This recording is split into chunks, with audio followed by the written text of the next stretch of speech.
అందరికీ నమస్కారం. Lakkaraju Muralidhar Rao astro and remedies ఛానల్కు స్వాగతం. Shri Valmiki Ramayanam episode number 11 by Aravinda Kumar upload చేస్తున్నాను. విని ఆనందించండి. నచ్చితే లైక్ చేయండి, షేర్ చేయండి మిత్రులతో, మరియు సబ్స్క్రైబ్ చేయండి నా ఛానల్ని.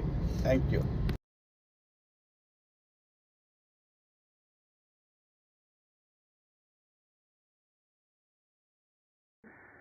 శ్రీరామ జయ రామ జయ జయ రామ. శ్రీ గురుభ్యో నమః. 11వ రోజు. భరతుని లేపి హృదయాన్ని హత్తుకున్నాడు శ్రీరామచంద్రుడు. భగవంతునికి భక్తునితో సమాగమనం జరిగింది. ఇరువురి కళ్ళ నుంచి వస్తున్నాయి అసలు ధారలట. శ్రీరాముని యొక్క కంటి నుంచి వచ్చినటువంటి ఆ కన్నీటి ధార భరతుని యొక్క శిరస్సును పూర్తిగా తడిపేసింది. ఈ ఇద్దరి యొక్క ఆ యొక్క సమాగమనాన్ని చూసినటువంటి ఆ పరిజనులు కావచ్చు, వాళ్ళ ధన్యులు. అదేవిధంగా చుట్టూ ఉన్నటువంటి పశుపక్షులు కూడా ధన్యజీవులట. ఆ చెట్లు లతలు అవన్నీ కూడా ధన్యమైపోయినాయి. చివరికి అక్కడ ఉన్నటువంటి రాళ్ళు కూడా ధన్యరాశులే. అటువంటి భరతరాముల సమాగమనానికి సాగినటువంటి సమాగమనం ఇక్కడ కనబడదు కాబట్టి దాన్ని వర్ణించడం సాక్షాత్తు సరస్వతీదేవికి కూడా సాధ్యం కాదని చెప్పి మహర్షి చెప్తున్నాడు. అది నిజానికి వాళ్ళ యొక్క కలయిక అతులనీయం, అనుపమానం. ఉద్వేగం పూర్తిగా నిమ్మళించిన తర్వాత శ్రీరాముడు తన చేతులతో ఏం చేశాడంటే భరతుని పట్టుకొని నెమ్మదిగా తన కుటీరంలోకి తీసుకొని వచ్చాడు. అక్కడ ఆసనం మీద కూర్చుండబెట్టి, నాయన మన తండ్రి గారు కుశలంగా ఉన్నాడని ప్రశ్న వేశాడు. అప్పుడు చెప్పాడు భరతుడు, మన తండ్రి గారు స్వర్గస్థులయ్యి చాలా రోజులయ్యింది అని చెప్పేటువంటి దుఃఖభారంతో. వెంబడే రాముడు, మేరు గంభీరుడైన రాముడు కూడా తండ్రి మరణవార్త విని తట్టుకోలేకపోయాడట. బాగా దుఃఖించాడు. చివరికి చుట్టుపక్కల వాళ్ళందరూ కూడా కలిసి, ఋషులు మునులందరూ కూడా ఓదార్చిన తర్వాత తండ్రి గారికి పిండ ప్రదానం చేయమని చెప్పేసి కోరితే, ఆ పిండ ప్రదానం దగ్గర ఉన్నటువంటి మందాకిని నది దగ్గరికి వెళ్ళి ఋషులతో సహా ఆ రాజకుటుంబీకులందరూ కూడా అక్కడ సమావేశమైందట. అక్కడ పిండ ప్రదాన కార్యక్రమాన్ని రాముడు శ్రద్ధాభక్తులతో శాస్త్రయుక్తంగా పిండ ప్రదానం చేశాడు. శ్రాద్ధకర్మలనేటివి పూర్తయిన తర్వాత అందరూ కూడా చిత్రకూట పర్వతం మీదకి మళ్ళీ చేరుకున్నారు. భరతుడు శ్రీరామునితో అంటున్నాడు, అన్నా, నేను తమరిని అయోధ్యకు తీసుకుపోవడానికి వచ్చాను ఇక్కడికి. ఆ రాజ్యం మీది కాబట్టి మీ రాజ్యాన్ని మీరు స్వీకరించండి. ఎవరైనా ఒకవేళ వనవాసంలో ఉండాల్సిన పరిస్థితి వస్తే మీ బదులు నేను ఇక్కడ ఉంటానన్నా, మీరు వచ్చి అయోధ్యను పరిపాలించని చెప్పేసి రాముణ్ణి కోరుకున్నాడు భరతుడు. దానికి రాముడు అనుకూలమైన సమాధానం ఇవ్వలేదు. మీరు నా మనవి అంగీకరించే వరకు నేను ఇక్కడే దర్భాసనం మీద కూర్చొని ఆహారం నీరు గ్రహించకుండా ఉంటానని చెప్పేసి భరతుడు ప్రతిజ్ఞ చేశాడు. చూడండి, ఈ రాజ్యం నాకొద్దని ఇద్దరు కూడా ఆ విధంగా త్యాగభావనతో ఇది కనబడేటువంటి సంస్కృతి కేవలం మన భారతీయ సంస్కృతిలో ఉంది, ఎక్కడ లేదు, మనకు బయట కనబడదు. కాబట్టి శ్రీరాముడు భరతునికి అన్ని విషయాలు నచ్చజెప్పిన తర్వాత తను పూర్తిగా తల్లికిచ్చిన మాట నిలబెట్టాలి కాబట్టి తను 14 సంవత్సరాలు ఈ యొక్క అరణ్యవాసం పూర్తి చేస్తానని చెప్పేసి వచ్చిన తర్వాత రాజ్యం స్వీకరిస్తానని చెప్పడం వల్ల విధిలేని పరిస్థితి లోపల భరతుడు అనుకున్నాడు, మరి ఇక్కడ అన్నగారు మాట వినలేదు కాబట్టి అప్పుడు చుట్టుపక్కల ఋషులు అందరి యొక్క సలహా తీసుకొని తెచ్చినటువంటి బంగారు పాదుకలను రాముని యొక్క పాదాలకు తొడిగి, అన్న, కనీసం ఈ పాదుకల మీద నీ పాద స్పర్శ తాకించు. ఈ పాదుకలే నిన్నుగా భావించుకొని నేను 14 సంవత్సరాలు నేను పాదుకలను సింహాసనం మీద పెట్టి రాజ్యాన్ని నీ యొక్క ప్రతినిధిగా నేను ఉంటాను అని చెప్పి, రాజుగా కాదు నీ ప్రతినిధిగా ఉంటాను అని చెప్పేసి అన్నయ్య మరొక విషయం మర్చిపోవద్దు, 14 సంవత్సరాలు గడిచిన తర్వాత 15వ సంవత్సరం రోజు మొదటి రోజు సూర్యాస్తమయం లోపల నీవు అయోధ్యకు రాకపోయినట్లయితే నేను అగ్ని ప్రవేశం చేస్తాను అని చెప్పేసి భరతుడు చెప్పడం జరిగింది. ఇది భరతుని యొక్క వ్యక్తిత్వం. కాబట్టి అలాంటి బంగారు పాదుకలు తల మీద పెట్టుకొని భరతుడు ముందు కదులుతున్నాడు. అన్నయ్య యొక్క అనుమతి తీసుకొని దీన్నే మనం అంటున్నాము పాదుకా పట్టాభిషేకం అనేటువంటి ఆలోచనతో మనం ఆలోచిస్తాం దీన్ని. కాబట్టి పాదుకలు రాజ్యాన్ని వెళ్తున్నాయి, ఇది భరతుని యొక్క ఆలోచన. అక్కడ సాక్షాత్తు రాముడే ఉన్నటువంటి భావన తీసుకొని. కాబట్టి మనకు గమనించాల్సిన విషయం ఏంటంటే, మనకు ఏది వచ్చినా ఏది జరిగినా సరే మనం ఒక్కసారి మన ఇంట్లో ఉన్నటువంటి పూజా మందిరంలోనికి వెళ్ళి ఆ భగవంతుని చెప్పుకోవాలి. ఓ భగవాన్, నేను బయలుదేరుతున్నానయ్యా స్వామి, ఇవాళ ఈ పని చేస్తున్నాను అని పూజా మందిరంలోనికి దేవునికి నివేదన చేయాలి. మనం చేయాల్సిన పని కూడా చెప్పి రావడం నేర్చుకోవాలి. దీనికి పెద్దగా అట్టహాసము పెద్దగా ఏమి అక్కర్లేదు. మనస్సునందు శ్రద్ధ ఉండాలంటే శుద్ధి ఉండాలి. స్వామి నేను వెళుతున్నాను, నువ్వే కాపాడాలి అని చెప్పేసి మన భారమంతా స్వామికి వదిలేయాలి. ఎక్కడికి వెళ్ళినా ఏది చేసినా సరే మనం భగవంతునికి వశులమై ఉండాలని చెప్పి ఇక్కడ నేర్చుకోవాలి. భక్తి జ్ఞానం అనేది, భక్తి నిజానికి అది జ్ఞానం అవుతుంది. ఆ జ్ఞానం అనేది మోక్షాన్ని ఇస్తుంది.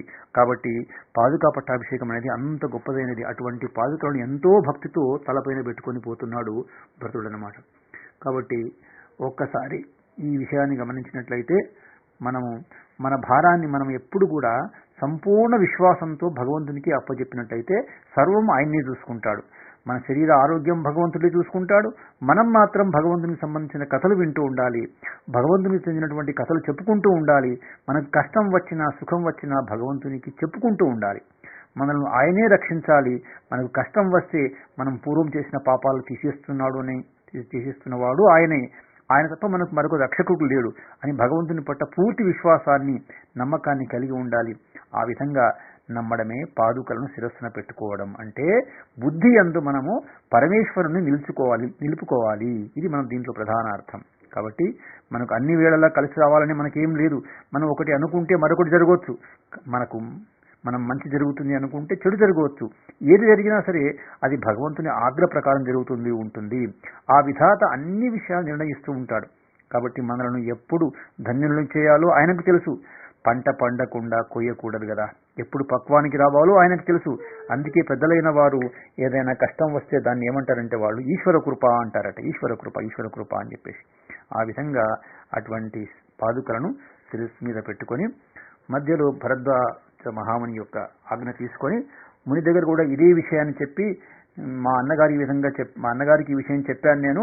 14 సంవత్సరాల తర్వాత 15వ సంవత్సరం మొదటి రోజు సాయంత్రంలోగా రాకపోతే నేను అగ్నిలో ప్రవేశం అవుతాను అని చెప్పానని చెప్తూ ఆ విధంగా బయలుదేరి అయోధ్యకు వెళ్లకుండా అయోధ్యకు అందరినీ పంపించి అక్కడి నుంచి సింహాసనాన్ని అయోధ్య పక్కన నంది గ్రామానికి చేర్చుకొని ఆ నంది గ్రామంలో సింహాసనం మీద పాదుకలను పెట్టి 14 సంవత్సరాలు భరతుడు రాజ్య పరిపాలన చేశాడు. ఇది మనం గమనించాల్సింది. ఆ రాజ్య పరిపాలనలో అంతకు ముందు ఉన్న ధనాగారంలో ఎంత ధనం ఉందో అంతకి 10 రెట్ల ధనం ఆ 14 సంవత్సరాల్లో, అంటే అంత చక్కటి పరిపాలన అందించిన వ్యక్తి ఎవరు అంటే భరతుడు. అక్కడ రాముడు ఎలాంటి జీవనం గడుపుతున్నాడో, కందమూలాలు తినుకుంటూ నరచీరలతో, అదే వేషధారణతో, అదే తిండి నియమాలతో ఇక్కడ ఉంటూ ఆయన అదే నియమ నిష్ఠలతో 14 సంవత్సరాలు ఒక సన్యాసి జీవితాన్ని గడుపుతూ ఆ విధంగా రాజ్యాన్ని పరిపాలన చేసి ప్రజలందరినీ కూడా సుఖంగా ఉంచినటువంటి రాముని యొక్క ఒక ప్రతినిధిగా ఉంటూ రాముని పేరుకు ఎటువంటి చెడు ఆలోచన వచ్చేటట్లు చేయకుండా రాముని పేరు నిలబెట్టడం కొరకు ఆ విధంగా తన జీవితాన్ని అర్పణ చేసినటువంటి తమ్ముడు ఎవరంటే భరతుడు. కాబట్టి అన్నయ్య అంటే రాముడు, తమ్ముడు అంటే భరతుడు. ఇది మనకు కనబడుతుంటుంది. తర్వాత రామచంద్రుడు అక్కడ చిత్రకూట పర్వతం మీద ఉంటే తన ఉనికి వల్ల మిగతా ముని ఆశ్రమాలకు ఇబ్బంది అవుతుంది. కాబట్టి అక్కడి నుంచి వెంబడే బయలుదేరి మధ్యలోపట అత్రి మహర్షి ఆశ్రమానికి బయలుదేరి వెళ్ళి అత్రి మహర్షి యొక్క భార్య మహాపతివ్రత అయినటువంటి అనసూయమ్మ తల్లి. కాబట్టి వాళ్ళ యొక్క ఆజ్ఞ తీసుకొని అనసూయమ్మ తల్లి యొక్క పూర్తి ఆశీస్సులు సీతమ్మ కూడా తీసుకొని అక్కడి నుంచి వాళ్ళ యొక్క ఆజ్ఞ తీసుకొని ముందుకు వెళ్ళిపోతున్నారు. ఆ విధంగా ముందుకు వెళుతున్నప్పుడు అనసూయమ్మ అడిగిందట తన ఆశ్రమంలో సీతమ్మను, ఒక్కసారి అమ్మా సీత నీ యొక్క కళ్యాణ ఘట్టాన్ని చెప్పమ్మా అని చెప్పేసి. అప్పుడు సీత అన్నదట, సీతమ్మ, జనక మహారాజు యజ్ఞానికని భూమిని దున్నుతూ ఉంటే నేను ఆయన నాగటి చాలుకు తగిలి పైకి లేచానట. నన్ను సీత అని పిలిచారు. సీత నీ కుమార్తెయే అని అశరీరవాణి పలికిందయ్యా. అమ్మా, మా తండ్రి జనక మహారాజు చాలా కష్టపడి నన్ను పెంచి పెద్ద చేశారు. నాకు యుక్త వయసు మీకు నా వీడియో కనుక నచ్చితే లైక్ చేయండి, షేర్ చేయండి. ఈ వీడియో కింద ఉన్న బెల్ ఐకాన్ ను క్లిక్ చేయడం ద్వారా నా ఛానల్ ను సబ్స్క్రైబ్ చేసుకోండి. దీనివల్ల మీకు నా వీడియోలు అందుబాటులో ఉంటాయి. పెళ్లి చేసుకోవాలి. ఎందరో వచ్చి ధనస్సు ఎత్తులేక వెళ్లిపోయారు. రాముడు శివధనుర్భంగం చేశాడు. శివధనుర్భంగం జరగగానే నా తండ్రి వరమాల తీసుకుని వచ్చి నా చేతికి ఇచ్చాడు. నా చేతిని రాముని చేతిలో పెట్టి నీళ్లు పోద్దామని కలశం తెచ్చి చెయ్యి పెట్టబోతే అప్పుడు రాముడు అన్నాడు కదా, నేను క్షత్రియుడిని కనుక శివధనస్సును విరిచాను. నువ్వు కన్యనిచ్చినంత మాత్రాన నీ కుమార్తెను భార్యగా స్వీకరించను. ఈ కన్య నాకు భార్యగా ఉండడానికి తగునో తగదో నా తండ్రి గారు నిర్ణయించాలి. దశరథ మహారాజు ఈమెను నా భార్యగా నిర్ణయిస్తే నేను ఈమెను స్వీకరిస్తాను అని చెప్పేసి రాముడు అన్నాడు. అటువంటి రాముడయ్యా, కాబట్టి మా నాన్నగారు దూతలను ఇచ్చి దశరథ మహారాజు కబురు చేశారు. దశరథ మహారాజు మా వృత్తాంతాన్ని అంతా కూడా విన్న తర్వాత మా వివాహానికి అంగీకరించగలడు. ఆ విధంగా తర్వాత మా కళ్యాణం జరిగి నేను రామయ్యకు భార్యను కాగలిగాను, అర్ధాంగిని కాగలిగాను అని చెప్పిందట. ఈ కథ విన్నటువంటి అనసూయమ్మ ఎంతగానో పొంగిపోయి వాళ్లకు అమ్మగారికి ఏవైతే అవసరాలు ఉంటాయో ఆ అవసరాలన్నీ కూడా ఆమె అక్కడ అమ్మవారు సీతమ్మ గారికి అప్పచెప్పిందట. ఆ విధంగా అవన్నీ తీసుకొని వాళ్ళు ఇచ్చినటువంటి ఆ యొక్క విషయాలన్నీ కూడా మనసులో నిమనం చేసుకుంటూ వాళ్ళు సీతారామ లక్ష్మణులు ముందుకు బయలుదేరి వెళుతున్నారు.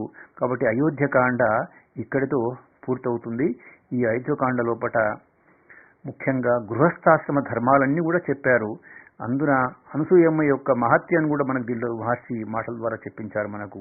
కాబట్టి రామాయణం అనేది ఎవరికి ఏ వయసులో వారికి ఏనంటే కేవలం ముసలివాళ్ళ కొరకు కాదు. ఇది వృద్ధుల దగ్గర నుంచి పెళ్లి కాని పిల్లల వయసు గల వారి అందరికీ కూడా రామాయణం వినాలి, చిన్నవాళ్ళు కూడా వినాలి. అందరూ వింటే అప్పుడు మన సమాజం అనేది ధర్మంతో పెడవిల్లుతుంది. కాబట్టి రాముడు ఆశ్రమాన్ని నిర్మించుకున్నందుకు కొరకు ఏ విధంగా వెళ్ళానో, ఎక్కడికి వెళ్ళానో అత్రి మహర్షి యొక్క సలహా తీసుకొని అత్రి మహర్షి బయటికి వచ్చి సురక్షిత మార్గాన్ని చూపెట్టడం వల్ల సీతారామ లక్ష్మణులు ముందుకు వెళ్ళారట. వెళుతూ ఉంటే మహర్షి అంటారు, మేఘాలలోకి సూర్యుడు వెళితే ఎలా ఉంటుందో అలా సీతా లక్ష్మణులతో రాముడు వెళ్ళాడు అని చెప్పేసి. మబ్బులలోకి వెళ్ళినటువంటి సూర్యుడు అంతగా ప్రకాశించడు, కానీ సూర్యుడు ప్రకాశించడం అన్నది పరమ సత్యం. అడ్డు వచ్చిన మేఘం వెళ్ళిపోవడం అనేది కూడా అంతే సత్యం. కాబట్టి ముందు రాబోయేది అరణ్యకాండ ప్రారంభమవుతుంది. అంటే అక్కడ మనకు అమ్మవారికి రాముల వారికి కష్టాలు రాబోతున్నాయనేటువంటి చెప్పడం కొరకు మహర్షి ఈ విధంగా వర్ణన చేశాడు. కాబట్టి ఇవన్నీ జరుగుతుంది. చివరికి తప్పకుండా జరిగేది ఏంటంటే లోక కళ్యాణం. కాబట్టి సీతారాముల యొక్క పట్టాభిషేకం అనేది జరుగుతుంది. ఇది దానికి రహస్యంగా సంకేతం ఏది అంటే ఇస్తూ అయోధ్యకాండను మహర్షి ఈ యొక్క అయోధ్యకాండని ఇక్కడికి పూర్తి చేశాడు. సర్వం శ్రీకృష్ణార్పణమస్తు.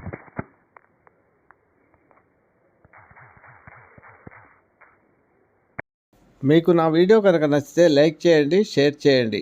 ఈ వీడియో కింద ఉన్న బెల్ ఐకాన్ను క్లిక్ చేయడం ద్వారా నా ఛానల్ను సబ్స్క్రైబ్ చేసుకోండి. దీనివల్ల మీకు నా వీడియోలు అందుబాటులో ఉంటాయి. Thank you.